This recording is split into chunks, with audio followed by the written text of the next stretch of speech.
La côte orientale, la côte au vent, est soumise aux alizés qui déversent leurs pluies sur les collines. Les pluies verdissent les collines et gonflent les rivières qui débouchent dans l'océan.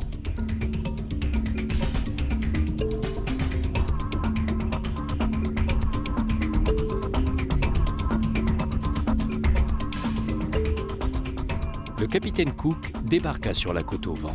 La ressemblance avec les paysages d'Écosse, Calédonia en latin, lui inspira le nom de Nouvelle-Calédonie. Sur le rivage et dans l'eau se dressent d'impressionnants rochers de calcaire noir. Les rochers de l'Indéralique doivent leur nom à une tribu voisine. Dans la baie de Yengen, la roche a pris des formes surprenantes. D'un côté de la baie, elle a reproduit un sphinx. De l'autre côté, la nature fantaisiste a sculpté une poule occupée à couver.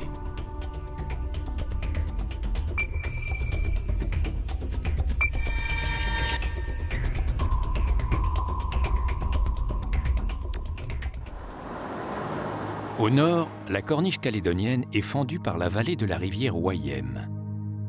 Impossible de la traverser à pied sec sans utiliser un monument de Nouvelle-Calédonie, le dernier bac en service.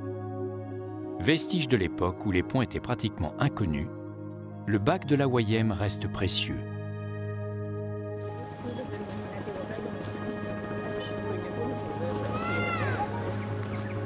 En attendant son arrivée, on goûte aux produits locaux.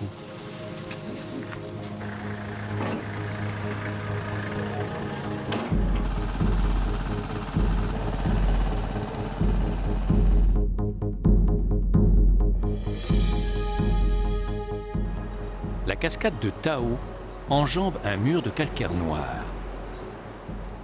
Pour pénétrer sur le territoire des tribus, il faut faire la coutume, offrir un petit présent au chef de la tribu. On peut aussi faire vivre l'artisanat local. La pierre à savon est un calcaire dense mais tendre. Dans le village de Puebo, l'activité est fébrile.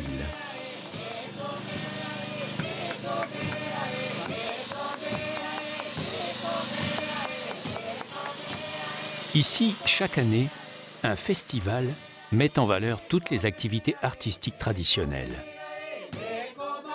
Les scènes de la vie quotidienne rayonnent de couleurs, et chacun y met du sien. Un travail utile à la mémoire collective, ponctué par les rythmes et les chorégraphies des tribus.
Plus on monte vers le nord, et plus la nature devient sauvage.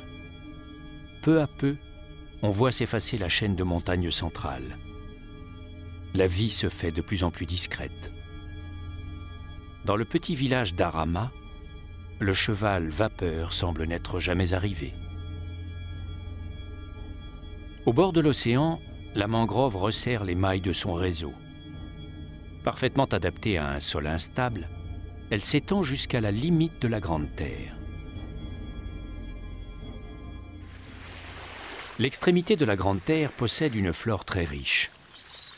On a dénombré près de 3400 espèces végétales en Nouvelle-Calédonie. et on estime qu'il en reste plusieurs centaines à découvrir.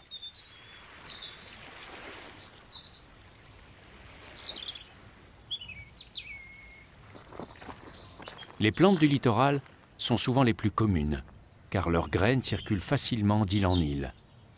Les autochtones connaissent bien les vertus de chacune. Traditionnellement, à l'époque, les vieux utilisaient les feuilles en tisane pour faire en inhalation quand on a les rhumes, enlever les rhumes, la toux, la grippe.